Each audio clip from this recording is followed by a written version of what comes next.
Salut à toi, c'est Florian de la Start University. On se retrouve aujourd'hui pour parler de Cross the Ages. CTA a lancé sa bêta ouverte avec un tournoi d'une valeur de 20 000 dollars de cash prize, mais uniquement pour les 10 premiers. Alors on va pas te cacher qu'en tant que joueur qui se diversifie sur de nombreux play to earn, pour nous, ce n'est pas là que nous allons aller chercher notre premier revenu passif grâce à CTA. Par contre, on a utilisé cette bêta ouverte dans le but de réaliser de nombreuses parties, de regarder aussi de nombreux streamers, de nombreux joueurs, de voir les différents moves, de voir les différents decks, puisque lors de cette bêta, eh bien, on avait un accès quand même relativement incroyable aux premières cartes du jeu, probablement des cartes que nous n'utiliserons même pas dans le futur, puisque ces cartes auront une valeur peut-être tellement élevée qu'on préférera les revendre. Donc, il y a pas mal de choses. Ça nous a permis surtout de comprendre en profondeur le gameplay, et c'est surtout ça qui va nous intéresser, puisque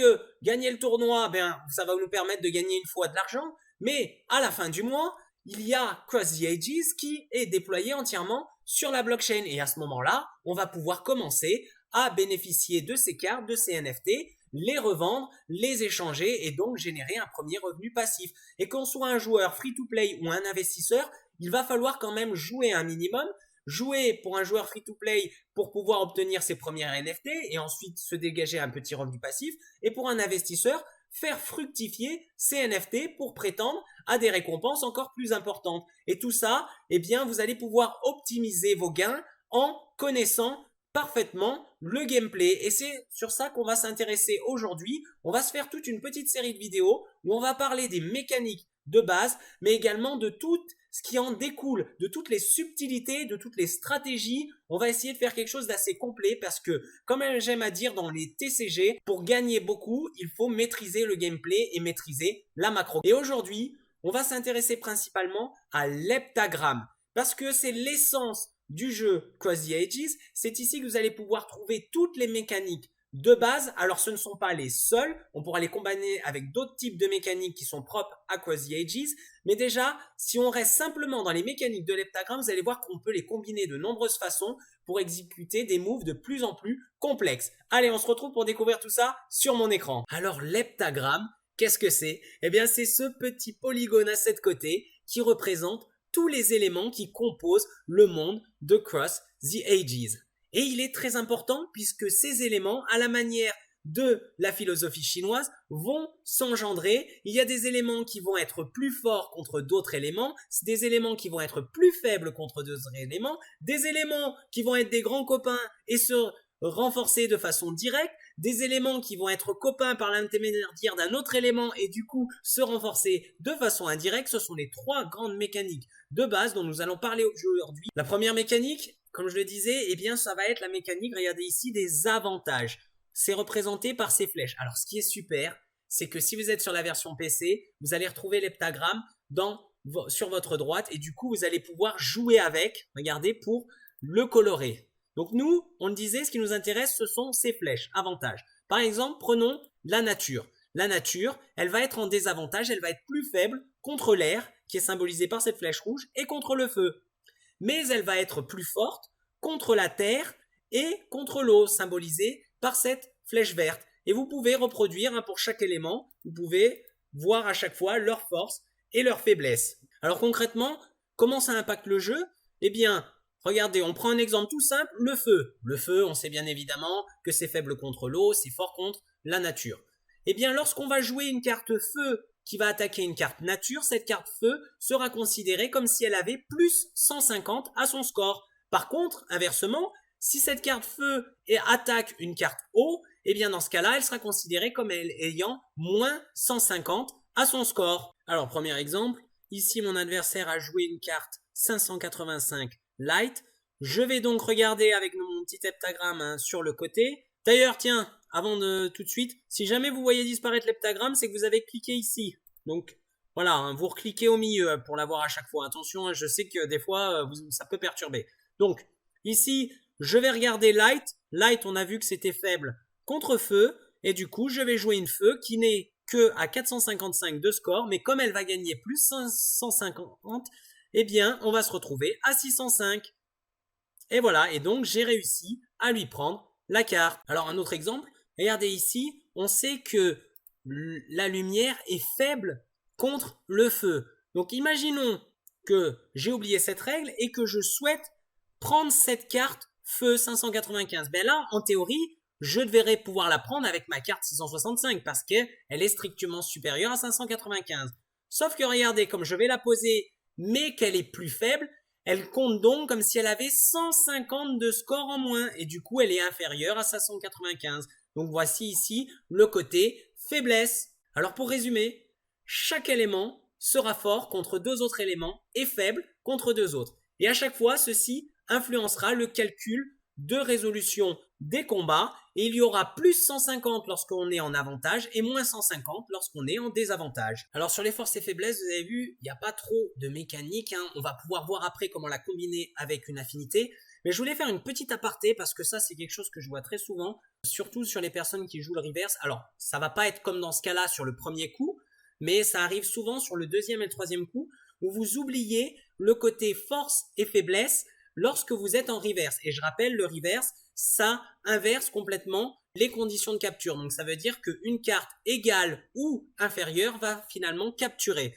Et là, regardez, ici je me dis, ben voilà, je vais utiliser mon reverse et je vais capturer cette carte 590. Sauf que, eh bien j'ai oublié que l'élément R, il est fort contre le ténèbre et donc, eh bien, en fait, je n'arrive pas à la capturer. Alors, bien souvent, ça va jamais se passer sur le premier tour, ça va se passer sur le deuxième ou troisième tour. Et c'est une erreur récurrente que j'ai pu voir en stream, que j'ai pu voir contre des adversaires. Et même nous, des fois, on oublie les conditions du reverse. Donc, on fera une vidéo un peu dédiée au reverse, mais c'était une petite aparté importante. La deuxième mécanique, et c'est celle-là qui vient commencer à rajouter une dimension de plus en plus stratégique, puisqu'il faudra la confiner avec les forces et les faiblesses, c'est les affinités simple affinity. Donc sur notre heptagramme, elles sont symbolisées par les lignes en pointillés violets. Alors qu'est-ce que c'est concrètement? Eh bien c'est que deux éléments vont se renforcer lorsqu'ils seront côte à côte.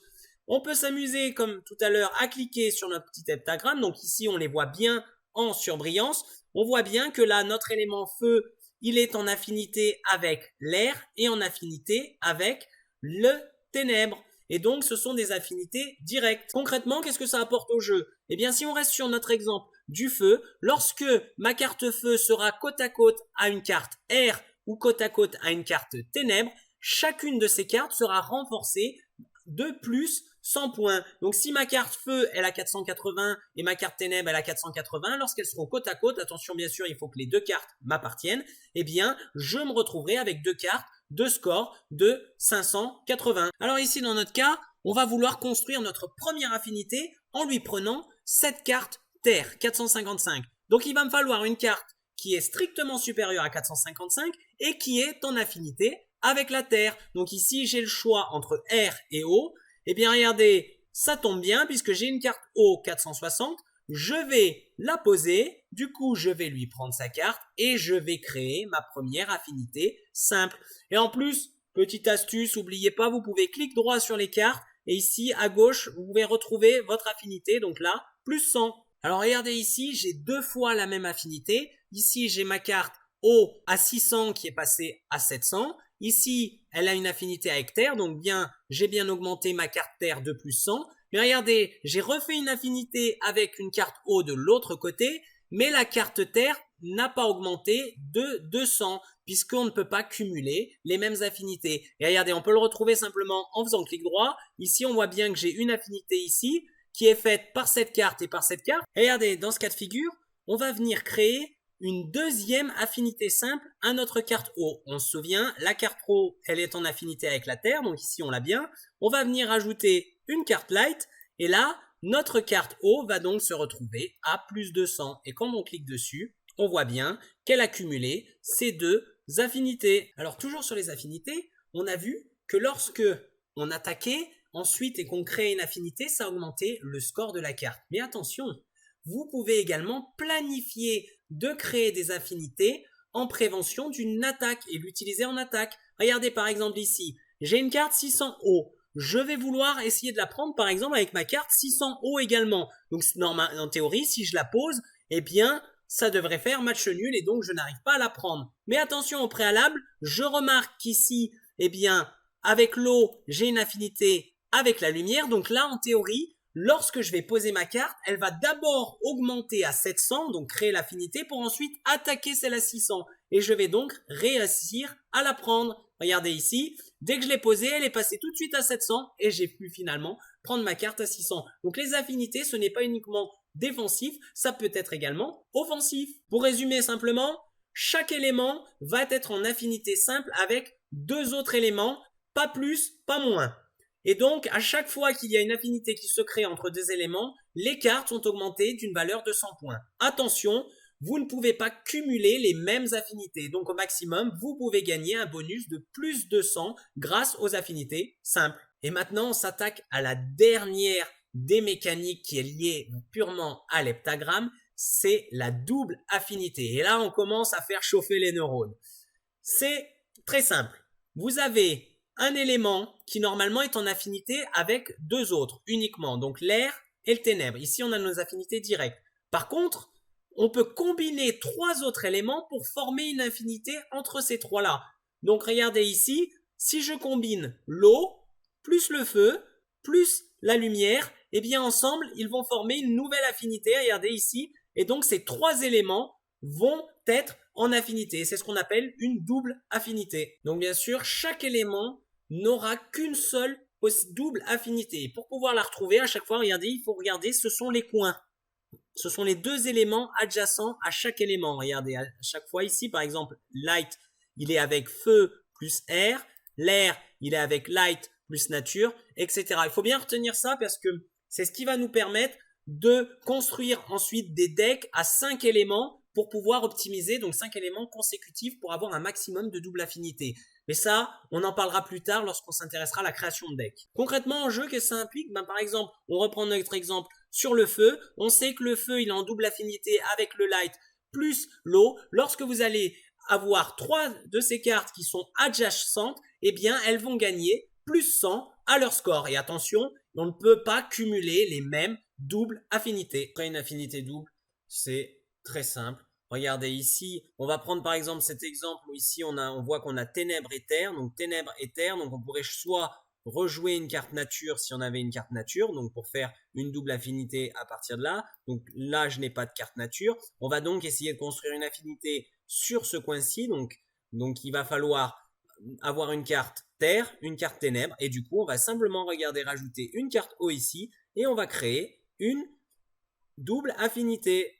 Voilà, et on va pouvoir retrouver donc sur chacune de mes cartes, regardez ici, hop, je vais pouvoir retrouver cette double affinité qui booste de 100 chacune de mes 3 cartes. Alors, pour ces doubles affinités, ça ne sera pas aussi simple de les créer, vous allez pouvoir les remarquer des fois. Elles vont surtout se faire lorsque vous allez attaquer. Regardez par exemple, mon adversaire ici, il possède une double affinité.